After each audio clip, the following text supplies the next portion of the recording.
హరి ఓం శ్రీ గురుభ్యో నమః. సదాశివసమారంభం శంకరాచార్యమధ్యమాం అస్మదాచార్యపర్యంతం వందే గురుపరంపరాం. వసుదేవసుతం దేవం కంసచాణూరమర్దనం దేవకీ పరమానందం కృష్ణం వందే జగద్గురుం. ఓం శ్రీకృష్ణ పరబ్రహ్మణే నమః. శ్రీమద్భగవద్గీత చతుర్థోధ్యాయః జ్ఞానకర్మ సన్యాసయోగః. మా 4వ అధ్యాయము 39వ శ్లోకం. శ్రద్ధావాన్ లభతే జ్ఞానం తత్పరః సంయతేంద్రియః జ్ఞానం లబ్ధ్వా పరాం శాంతిమచిరేణాధిగచ్చతి. శ్రద్ధవాన్ లభతే జ్ఞానం తత్పరః సంయతేంద్రియః జ్ఞానం లబ్ధ్వా పరాం శాంతిం అచిరేణ అధిగచ్చతి. ఇది పరమర్జన.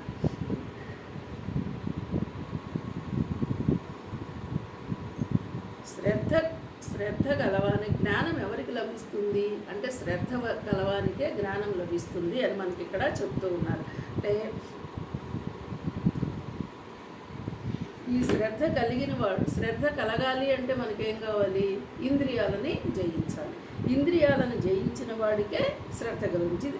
సంయతేంద్రియ అంటే ఇంద్రియములను జయించిన వాడికి మాత్రమే శ్రద్ధ కలుగుతుంది.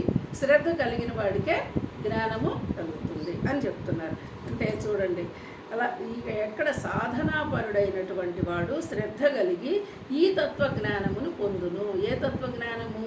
నిన్న మా కిందటి శ్లోకంలో మనకి చెప్పాడు కదా, ఆత్మయందు అదే జ్ఞానమును తనంతట తానే పొందగలడు. అంటే తానే పరమాత్మ అనేటువంటి స్థితికి రాగలిగిన వాడు. అంటే పరమాత్మ వేరు, నేను వేరు కాదు, ఉన్నది ఒకటే, నేను అదే పరమాత్మ అనేటువంటి ఎవరికైతే ఆ జ్ఞానం కలుగుతుందో, ఆ జ్ఞానము కలిగిన వాళ్ళు ఎలా ఉంటారు చూడండి. జితేంద్రియుడు అంటే ఇంద్రియాలను జయించిన వాడు. ఈ జ్ఞానం అందరికీ వస్తుందా? ఎందుకు రావటం లేదంటే ఇదిగో ఇంద్రియాలని జయించలేకపోవడము. ఇంద్రియాలను జయించిన వాడికి అలాగే శ్రద్ధ గలవాడికి ఈ జ్ఞానము పొందుతాడు. అంటే ఈ జ్ఞానం లభిస్తుంది. ఈ జ్ఞానము లభించిన వాళ్ళు తత్క్షణమే, ఎప్పుడైతే ఈ జ్ఞానాన్ని పొందుతారో, ఈ జ్ఞానం కలుగుతుందో అప్పుడే పరమశాంతిని పొందును. అంటే ఇప్పుడు చూడండి, మనము నిజంగా మనలో శాంతి లేదు అనే మాట ప్రతి ఒక్కళ్ళు అనుకుంటున్నారు. ప్రతి వారికి ఇది కాదు, అది కాదు, ఇది ఎంతసేపు ఏదో ఒక వ్యాకులతతోనే ఉంటున్నారు. కానీ నిజంగా శాంతిగా, నిశ్చలంగా, సంతృప్తిగా ఏ వ్యక్తి ఉంటున్నాడు? ఎక్కడ ఎందుకయ్యా ఉండటం లేదు అంటే మరి తాను పరమాత్మనేననే అర్థమవుతుంది. జ్ఞాన మార్గంలోకి వస్తున్నారు, మోక్షమన పదాన్ని అర్థం చేసుకుంటున్నారు, కానీ శాంతిగా ఉండలేకపోతున్నారు. అంటే వీళ్ళల్లో మనకి ఇక్కడ శాస్త్రం ఏం చెప్తోంది? ఇంకా దేహాత్మభావం అని, రాగద్వేషాలని ఇవన్నీ వదలటం లేదు అనే మాట అయితే అర్థమవుతుంది, బాగానే ఉంది. కానీ మనము ఎలా ప్రయత్నించాలనేది మనకి ఈ శ్లోకంలో చెప్తున్నారు. ఎలా ప్రయత్నించాలి? నువ్వు ముందు ఇంద్రియాలను జయించాలి.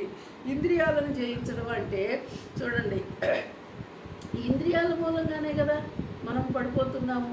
ఇంద్రియాల మూలంగానే కదా, ఇంద్రియాలు చూసిన వల్ల కావాలి, అనుభవించాలి, ఇదే కదా జరుగుతోంది. శ్రద్ధ అంటే ఇక్కడ ఈ శ్రద్ధ లేకపోవడం అనేది, ఇంద్రియాలను జయించలేకపోవడం అనేది ఈ రెండిటికి సమన్వయం కుదుర్చుకోవాలి. ఎప్పుడైతే నేను ఖచ్చితంగా ఇంద్రియాల వైపు వెళ్ళొద్దు, అంటే దేహానికి కావలసినంత వరకే ఇంద్రియాలను ఉపయోగించుకోవాలి, కానీ అంతకు మించి నేను ఇంద్రియాలలో లీనం అవ్వద్దు. అంటే నేను ఆ ఇంద్రియాలని ఆలోచిత్వానికి జారిపోకూడదు. ఇది అర్థం చేసుకున్న వాడికి శ్రద్ధ కలుగుతుంది. దాని మీద శ్రద్ధ పెడితే అప్పుడు ఈ జ్ఞానాన్ని నువ్వు పొందగలవు. అంటే లిమిట్ దేనికైనా సరే నువ్వు ఎంత ఉండాలో అంతవరకే ఉండగలగటం. ఇది వస్తే నీకు ఆ శ్రద్ధ ఖచ్చితంగా దొరుకుతుంది. ఆ శ్రద్ధ దొరికినప్పుడు నువ్వు ఈ జ్ఞానాన్ని పొందగలవు. ఈ జ్ఞానాన్ని పొందినవాడు నువ్వు శాంతిగా ఉండగలవు. అంటే ఇప్పుడు తను తృప్తిగా ఉంటాడు, ఎంతటి ఉంటే అంతవరకే ఆనందపడతాడు. మరి అలాంటి వాడికి తృప్తే కదా, మనసులో ఆనందం సంతోషం ఉంటాయి కదా, అది నేర్చుకోమని చెప్తున్నారు. అంటే మనము ఎక్కడెక్కడ అధికంగా పోతున్నామో దాన్ని మనం కంట్రోల్ చేసుకోగలిగితే ఆ శాంతి మనలో వస్తుంది అని చెప్తున్నారు. అలాంటి శాంతి ఇది అంటే మాటలు చాలా తేలిగ్గా ఉన్నట్టే అనిపిస్తాయి.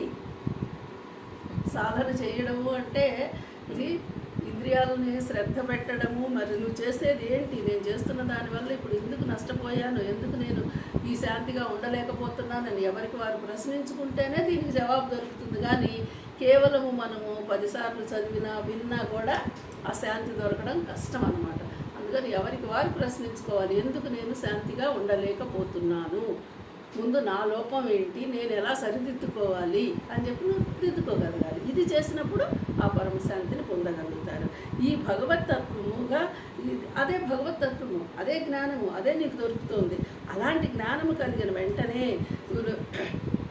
అతడు భగవత్తత్వ రూపమైన శాంతిని పొందుతాడు. అంటే ఇప్పుడు నీ లోపల ఉన్నది అదే పరమాత్మ, ఆ పరమాత్మ నేనే అనుకొని ఆ శాంతిగానే నువ్వు ఉండగలుగుతావు, ఆ శాంతిని పొందుతావు అని చెప్తున్నారు ఈ శ్లోకం.